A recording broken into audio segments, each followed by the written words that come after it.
Okay, and then we're going to pass it over to our special guests of the day. So we have three people that are going to speak and do some presentations. We got Megan Langley with Strength and ND, Darby Ness from the Great Plains Food Bank, and Linnell Johnson from the Department of Public Instruction. And they're just going to give us some updates on their organizations and how the legislative session went for them. Um, Anyone want to volunteer to start that, or should I just call you out?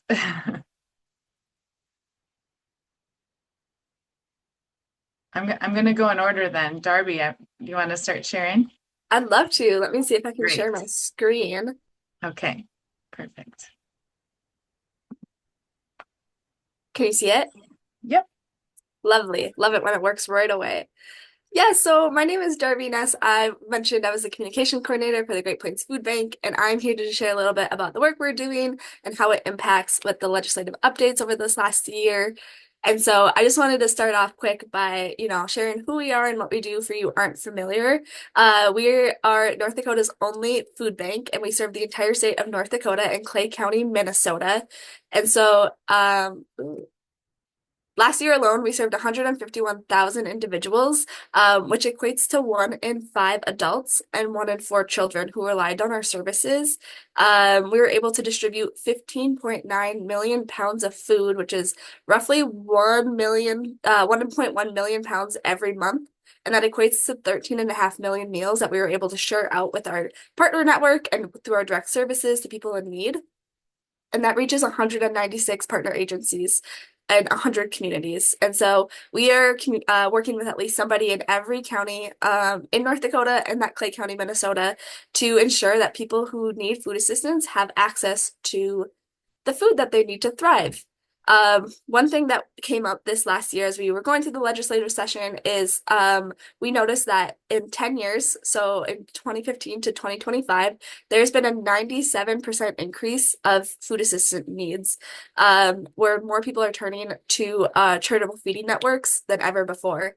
And so that kind of gets into the why we needed to partner with the legislative and where that update is coming from. We asked for help building a new statewide distribution center. And so this is our current statewide distribution center. That second photo is a little crooked. It bothers me working in marketing, but that's okay. And so it sits on 3 acres in Fargo. It's a 45,000 square foot warehouse. It has commercial freezer and cooler with loading docks and office space. We also have 4 straight trucks, semi-trailers, and tractors. But what you don't see in these pictures is all of the other sides that come along with buildings. And so we've been renting off-site storage for years.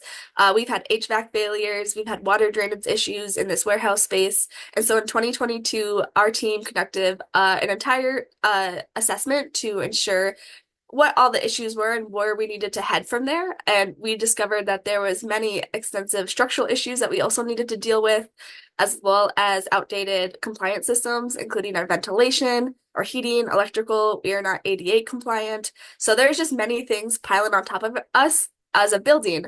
We moved into this building in 2000, so it served us for 25 years.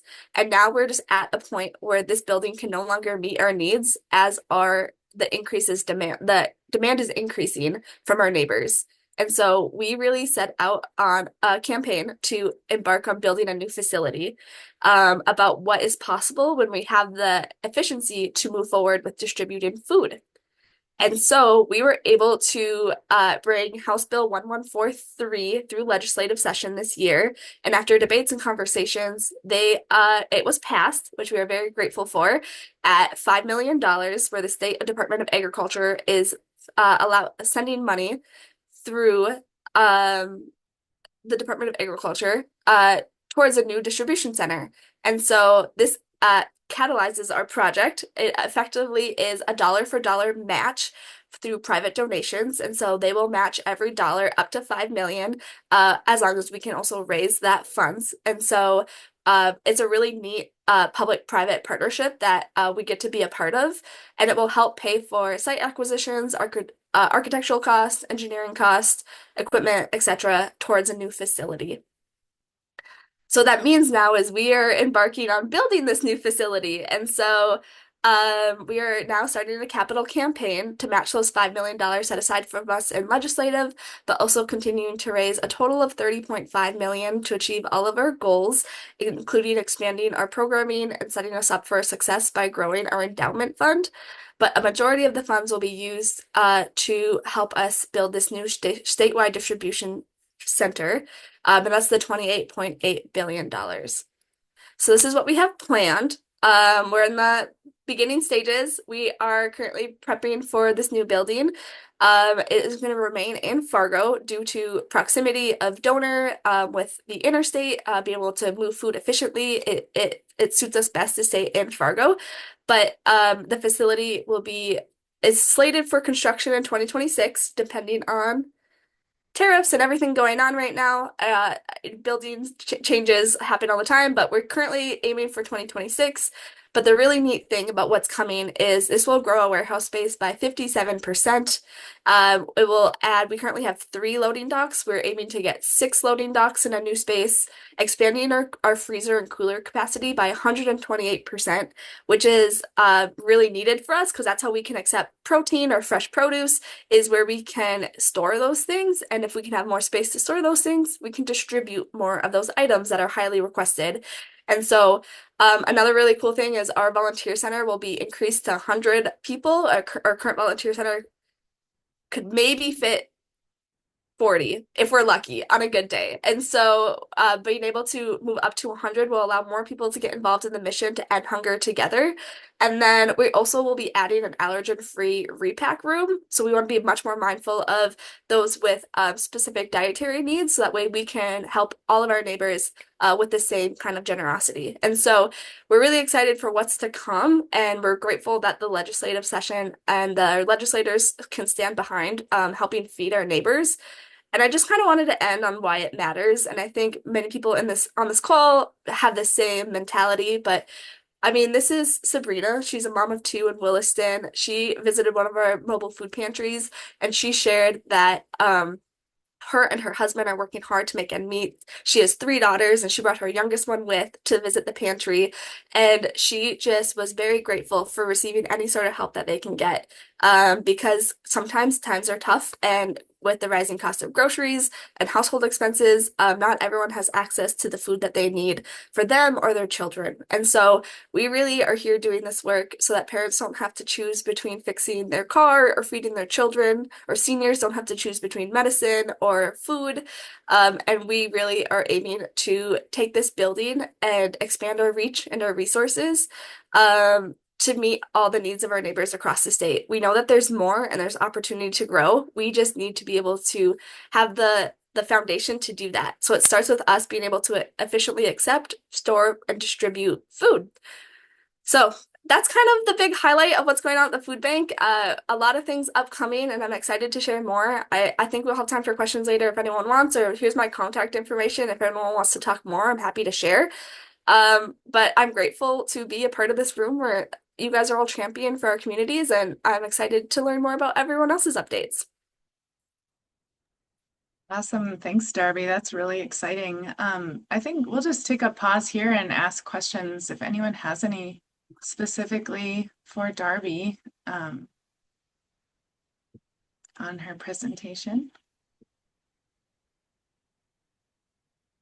I have one. What do you think will be the most challenging part about like raising that money? Like is it daunting, or do you guys have a path forward for that? We have a path forward, but 30 million is daunting no matter what you say.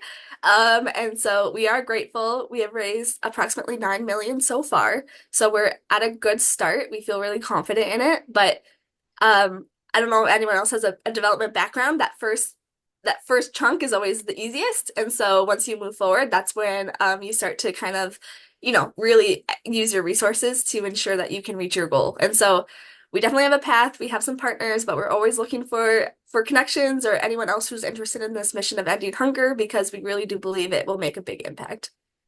Right.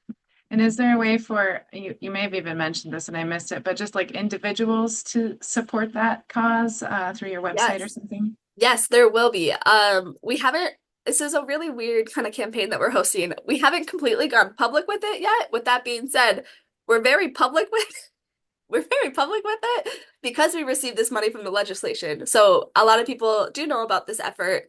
And my most we're kind of catching up now to make sure we have all their assets to share with everybody now that we have the funds. And so I can throw a website in the chat here if anyone wants to take a look at it or have more questions. It kind of gives a brief overview of what I've talked about, maybe a little bit more in depth of how we're allocating some of the money and maybe some more renderings. But yeah, there are definitely ways to get involved as an individual and as a business. So if anyone has questions, I'd love to dive in more.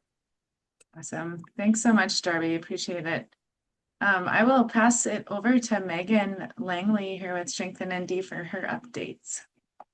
Sure. So in the 2025 legislative session, we pursued Senate Bill 2097. Now, Senate Bill 2097 made a lot of waves right away, even before session started, as we were a pre-filed bill. It was an allocation, or the bill in and of itself would allocate $50 million for what was termed the Rural Community Endowment Fund. And with that $50 million, that figure was developed through re-engineering how much money we thought could really go out to communities per year. So at $50 million, between a 3% and a 5% typical distribution rate on an endowment fund, you'd be looking at about 1.5 to about $2.25 million a year. So when we designed Senate Bill 2097, it was in reaction to feedback that we were receiving from communities of 1,000 or less. So that was a big stipulation on the bill, is that this funding, or this Rural Community Endowment Fund, would be available only to communities of 1,000 or less, and that it would require no match, because we know that communities that most need it don't have those funds in their bank account. An example that we brought up often throughout session was a community that I live just outside of, the community of Souris, which has, a whopping $30,000 in their bank account. So when it comes to looking at leveraging money for grants for affordable housing or for slum and blight removal, the funds just simply are not there. So we were held up in Senate committee for a while, as a few senators looked at 2097 and took their own spin on it and introduced Senate Bill 2390, which was another kind of rural funding bill, but a very different approach, and match was required. We made it all the way through the Senate. Were cut from $50 million down to $5 million. And then in the House, we made it all the way to the Appropriations Committee, where we were effectively killed. And then we had a legislator who tried to stand up for us on House floor, and it still didn't work out. So we weren't able to be successful this legislative session. We did get quite a bit of support and a lot of engagement from rural communities. So we had over 100 rural communities signing on to this legislation saying, hey, the way that funding is done right now is not effective. It does not work for small communities like ours. So even as you're seeing some of the ripples of that impact come through, even though we weren't successful. So if you'll notice the destination development grant that was put forward, or the grant guidelines that came out, it does have a match waiver for those small and rural communities that are not able to raise match, so they can still access the dollars. And I'm forgetting what they termed the specific fund that came through Senate Bill 2390, which was cut down to $5 million as well. That also has a match waiver for small and rural communities, and half of those funds have to be spent in communities of, it was originally 1,000 when the amendment was put on, but I believe was raised up to communities of 1,200 or less. So even though we weren't successful, we did have some influence. Any of you that know me and know Strengthen ND, we don't like to be told no. So we are just going to go and raise the money anyway. And we too are in in planning phase for the launch, probably late fall of this year of a capital campaign to basically fund the Rural Community Endowment Fund with the original intent that we had kind of co-created with those rural communities. So that's where we are right now. We're still being pretty stubborn, still gonna figure out how we can do it. I apologize, I have a fly flying around me. But still being pretty stubborn because the communities that need it the most are often kind of shut out of our typical funding systems. So if you're a part of a rural community of 1,000 or less, let me know. We're happy to keep you updated on our progress, but we're actively talking to a few large foundations and a few donors to see if we can't get that initial launch gift for us. I love that tenacity. That's what Strengthen ND does. They just see a problem in our communities and our state and they try to solve it. So thank you, Megan, for doing that. Yeah. Anybody And have, thank you. yeah, go ahead. Oh, I was just going to say, I had an opportunity to speak about SB 2097 at NDLFDA during session. So just grateful for that opportunity that you provided.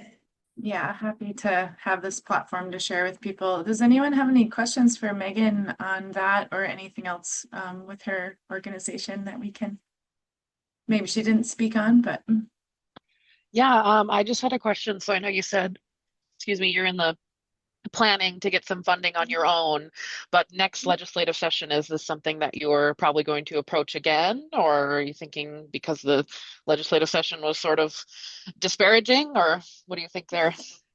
Um, my immediate thought, um, I think folks who engage in policy and who are doing the really good work are saints because um, I did not like it for a number of reasons, and it was really disheartening. I mean, it was hard because you had some people that got it, and then you had some other folks that were playing politics, and it frustrated me immensely that it's like we can't just do this thing that we all agree is really, really good because so and so is names listed on it, or because so and so doesn't want this, or like that. I do not do well in those situations. I will just go and do it on my own. And that's kind of the vibe of our steering committee that is helping to oversee what we're changing the name away from Rural Community Endowment Fund. It might be Section 16 fund. We're still trying to figure out that marketing perspective on it. So right now, I would not like to do that. I'm not ruling it out, but I would not like to do that. One thing that so there's the multi-partner health collaborative that was established about a year ago. And we're kind of gearing up to understand how we approach legislative session in 2027, just with how public health intersects with basically everything. It intersects with this work, it intersects with our direct work. So we are really heavily looking at a rural strategy because within that public health field, people really recognize, whether it's the North Dakota Hospital Association or whomever, they got why investments in rural areas are so important and the way that we need to like meet communities where they are in rural spaces. So if you're looking for NDLFDA in general or your own individual organization is looking for a supportive on-ramp in that legislative space, I would invite anyone to reach out to any member of MPHC, the leadership team, because we're really going to try to look at how do we have multi-sector support for some issues, and how do we make sure that we're a space that people can get some resource and support, because it's a really lonely place at the Capitol. So yeah, good to recognize too, like where your energy can be most useful. And it's easy to get depleted and then not have enough energy to solve the problems. So way to go for recognizing that. I'm going to pass it over to Linnell Johnson, and she's got a presentation to share with her updates. All right, thank you. Let me get to this. I think I gotta go Wow, can you tell I don't normally share in Teams? Can you see this? I can see it. Yep. All right, let me see if I can start it. Okay. Thanks for letting me share. I have sort of a mixed match of slides. I wanted to give you a little history about child nutrition programs. It would just take 2 minutes, and then I'll talk to you about the things that happened in the legislative session. I always throw this slide in here so people understand the reason for our programs that started in 1946 was to safeguard the health and well-being of the nation's children and encourage the domestic consumption of nutritious agricultural commodities. So that's why the child nutrition programs were originally started, was so that we could support farmers and support agriculture. So sometimes I have to remind all the stakeholders of that, of why we're here. So we want to be responsible users of taxpayer money to get kids wholesome foods. And I threw a couple pictures in here of just a couple trays. And that one tray at the top there was actually just taken yesterday at Animus, but all those things, and I stole it from Amanda. So just giving credit where credit is due. Everything circled in blue is actually something local, right from that area. So I wanted to throw that in and promote our program that way. These are just some stats. I just wanted to tell you kind of what it is. Some of you guys probably already know this, but we have about 193 sponsors or districts or schools across the state, 168 public and 25 non-public that participate in the National School Lunch Program. And you can see this is based on 23-24. When I had put together this graphic, it was earlier this year, so I had to use 23-24. But you can see the statistics of who's full price and free and reduced, and I'll get into that state 200. So here's another statistic. There's about 132 students total, and then those are the numbers that qualify for free or reduced. And then 1,648 that qualified for that state 200. So what happened in the 2023 legislative session was that they expanded the eligibility guidelines. Free is 130%, reduced is 185% of the federal poverty level. And then we expanded it to 200%. So we increased those income guidelines. So any student that fell or any family that fell in those guidelines also got to receive meals at no cost. And there were about 1,700 students each year, in addition to the ones who already qualified for free or reduced. And the North Dakota legislature allocated $6 million for those 2 years, which we didn't need, but we really didn't know how many students would qualify. And I will add, I don't think I have a slide in here, but there was a bill in the 23 legislative session to offer free meals for all students, which ultimately failed. But I'll talk about this 25 legislative session. And it was my first year as being director, and it was like a heavy year of answering so many legislative questions. I get your frustration, Megan, with all the politics and everything that happens at the Capitol, because I felt like there was so much misinformation about school meals in general that it was frustrating. So anyway, there was two bills in the legislative session this year that to propose free meals for all students. And one was 1475, and that's the one that had the most traction. 1553 was essentially the same, and they were that was wanting to use legacy funds. And it's interesting because the person sponsoring the 1553 didn't know the person was sponsoring the 1475, and it has to do with politics, and they don't talk to each other.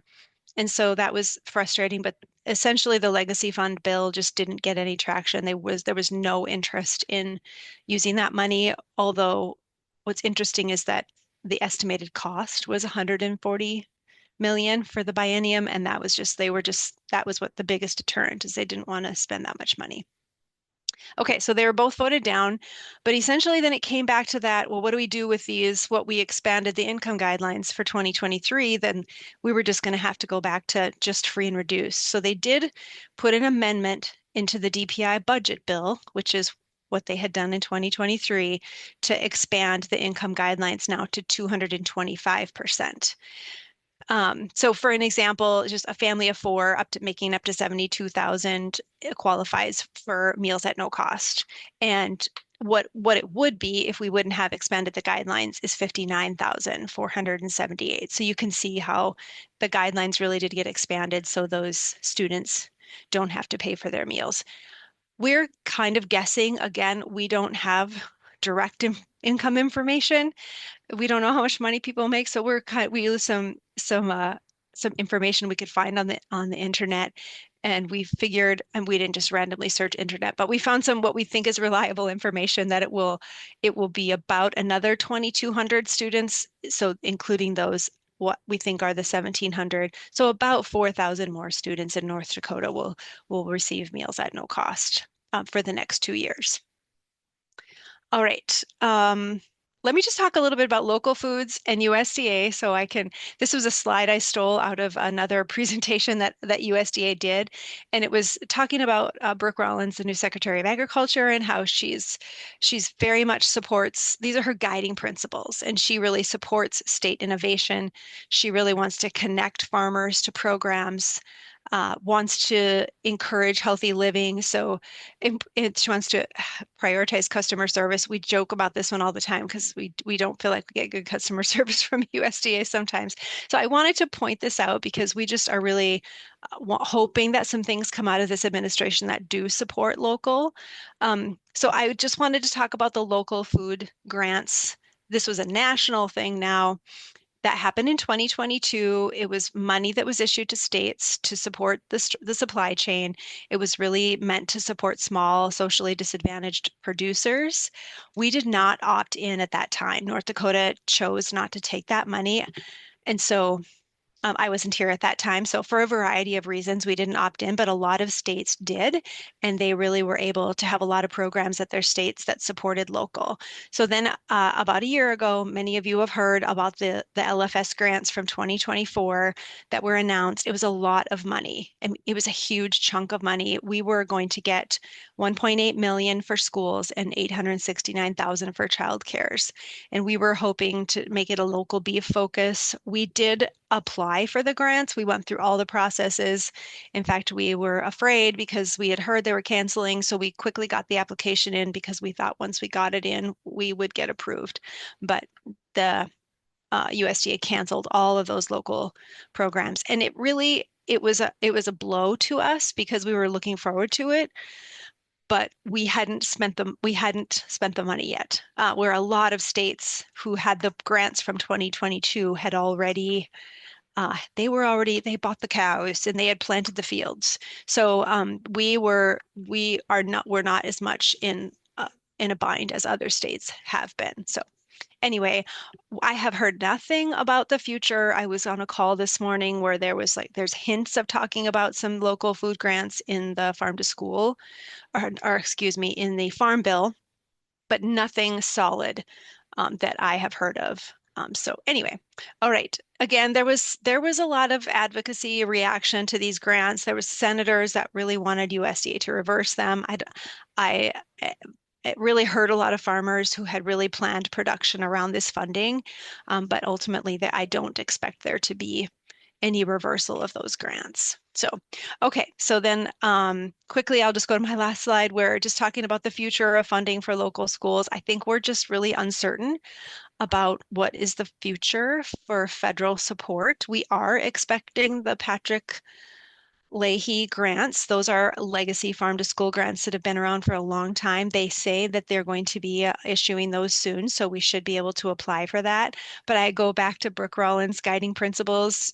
She wants to support state innovation and connect farmers to programs, and encourage healthy living. We're not really seeing that. I think, we have to give them time too. But I do look to what could the North Dakota legislature do for our local programs. And I throw out ideas if waiting for somebody to pick them up. But there are other states that have laws to support local, like they give extra reimbursement for if they're using local products.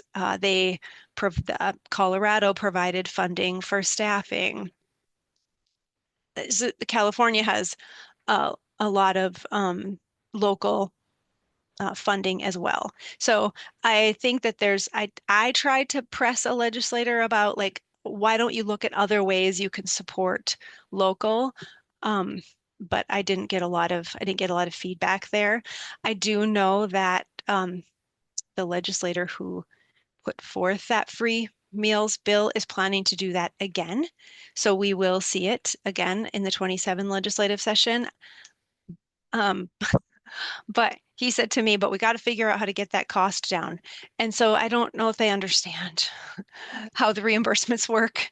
Um, so I do think that'll get traction again. It's just so they ask so many questions and there's a lot of misinformation out there. So I did my best last time to educate as much as I can. So anyway, that was really quick. I wasn't sure exactly what information you would want, but I'm free to answer any more questions about the legislative session or anything else, but I'll stop sharing here. All right. Thank you, Linnell. Mhm. And thank you all that were part of the legislative session. It's a grueling time, and uncertain is a good word for, I think, the funding situation, just probably affecting like everyone on this call in some way or another. So yeah, not easy times, but anyone have any questions for Linnell? Linnell, the legislative representative or whoever it is that's going to bring back that school lunch meals in 2027, was that the Legacy Fund one or was it the other one that had the traction? The other one that had the Okay. traction. Okay. Yeah. Well, And cool. not to be political because I don't want to be, but it was a Republican, and so I think that's why it got more traction. And I think that's why it will in the future too. So, Maybe that's something that we as a group can kind of keep tabs on and be helpful as well. Part of our mhm, strategic plan came up with people wanting NDLFDA to be more involved in some of the legislative things and policy coming up in our state. So mhm, if there's any way mhm, we can help, please mhm, keep us informed. And we'll of course mhm, share anything with our membership as well. mhm. So speaking of sharing, we have on our agenda the North Central Regional Food Business Center update. I don't know if anyone particularly has a specific update on that. Jenna, do you have any insight? It's basically the funding was pulled from that program as well, and they did approve some of the funding that it was already kind of under contract. So we received the final payments for that, and it went out to farms for the work they did with that. And as far as I know, that will be the last of it. It's kind of all on hold. They're still having meetings just kind of voluntarily to keep some momentum going in that realm. But that's about all I know on that. Anyone else have anything to add? Jenna's nodding, so. The only thing I would add is that the funding that didn't get canceled was 2024's business builder grants. So if there were payments that needed to kind of finish up from that to individual farms and farmers, those would get paid out. But no new business builder grants in 25, no subaward, subcontract sorts of thing payments would come through and after whatever that date in January was. Um, and I think it's like not even it's just canceled. It's straight up canceled. And then, but the statewide action plan, we're still kind of holding on that to kind of see what pieces and parts can continue and make progress with the partners involved, like Association for Rural Electric Co-op, Extension, Department of Ag, like just certain, and then the Economic Development Councils, just seeing what it looks like in those sorts of arenas, but certainly not as coordinated and cohesive approach as the RFBC would have allowed. Yeah. So at least we got, the state action plan kind of done, and we can always utilize that for growing. It's just the funds aren't exactly there to keep it going right in this moment. So other updates on here, we have the NDAREC, the Rural Grocery and Local Food Hub project is advancing with major funding. It just says that there's a pilot project will test rural grocery and local food hub model in the North Central region. if successful, could be replicated elsewhere in North Dakota and rural America. There's a little press release link in the agenda if you guys want to look at that. And And we then will Another, have, sorry to interrupt, we will have the NDAREC in October. They'll be our featured October speaker. So be sure to tune in there. They'll talk more about it. No one from NDREC is on the call today. Chris, let me know. But yeah, so I think it was 12.6 million for 7 years. So really cool to see how that turns out. And you can hear more about it in October. and hopefully within that as well, NDLFDA was involved, kind of pulled in on potentially doing a local food economic impact study through that funding stream. So again, not really, excuse me, not really sure what that looks like exactly right now, but the economic impact of local foods has kind of always been a missing piece in the local food system in North Dakota. So hoping for good things with that too. Awesome. And then Farms has 2 events coming up. There's an organic soil health field day on September 10th. It's 10 to 4 at the Minokan Farm. And you can RSVP in the link in that the agenda there. And then there's also, let's see, from Field to Feast, Fargo Farm Tour Day. And that is going to be September 18th from noon to 7. And there's a ticket purchase link in there as well. So cool events. Go get your hands on some farms, maybe dig in the dirt. Who knows what they'll let you do. Probably get to try some local produce. And then NDLFDA, we just went through like a kind of a board planning session, strategic plan, and we have some big tasks coming up to move this organization forward. So we're thinking about starting some working groups, and we'd love to get our membership involved. So it's not just the board making these decisions, but really have input from our community. And if you're interested in joining any of that, there's a interest form you can complete on there. It kind of breaks down some of the areas we're looking at having some focus points. So that'll be, over the next year or two, we're going to be working on that kind of stuff. And we also are always taking board applications. We do have 1 open seat on our board, and always good to be getting that out and having some interest there, as people have to come and go, on volunteer boards. So we'd appreciate if you know anyone interested in joining our board, send them that application form. The next meeting is September 16th.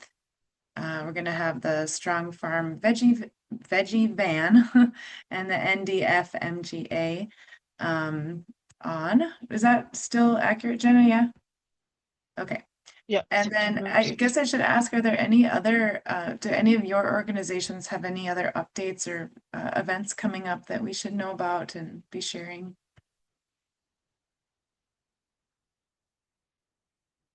Doesn't look like it. It's I guess busy one thing time I of would year. Go ahead, Jen. one thing I would share from NDSU Extension, I feel like I keep repeating this message, but with the passage of the Big Beautiful Bill in July, SNAP Ed programs have been defunded, so NDSU Extension will no longer have a SNAP Ed program. We are able to utilize some of our carryover funding, so we will keep folks on. So the program gets defunded September 30th of this year. But because we have carryover funding and our state agency is allowing us to utilize some of that, we will keep folks on through the end of March. So they'll continue programming and connecting with their communities. But after March, there will be no SNAP Ed funding. So that means we are losing folks, we are losing positions within Extension SNAP Ed. So just an update, and that, impacts folks in our communities who are looking to access food and local food and knowing how to procure, how to stretch food dollars, how to prepare, and nourish families. So just an update on that. Yeah. Thanks, Jen. Anybody else? We'll have an event with Bismarck Downtowners, Bismarck Burley Public Health, September 7th, Sunday from 5 to 7. It's a local foods community meal. Molly McLean, the fabulous Molly McLean, is spearheading that. And there'll be great activities and great food. And if you're in the Bismarck area, I hope you can make it out. So it's Sunday, September 7th from 5 till 7. And where is that located, Megan? I'm not sure yet. Downtown Bismarck. Jan knows. Yep, I think it's at the library. Yeah. Okay, great. And do we need tickets to that, or is it just a show up thing? I believe just show up. Yep, there is registration. It's free, but I think there is registration. Okay, So, just so they get a head count. yep, I think so. Cool.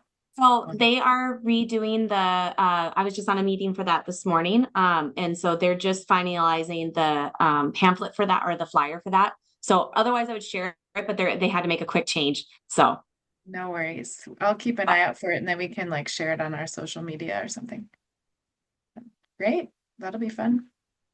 Well, thanks everybody for coming today. It's always nice to have community with other local food supporters and hear what's going on with everybody in their little worlds they're living in. So I appreciate your time, and we hope to see you at our next meeting on September 16th. Have a lovely day.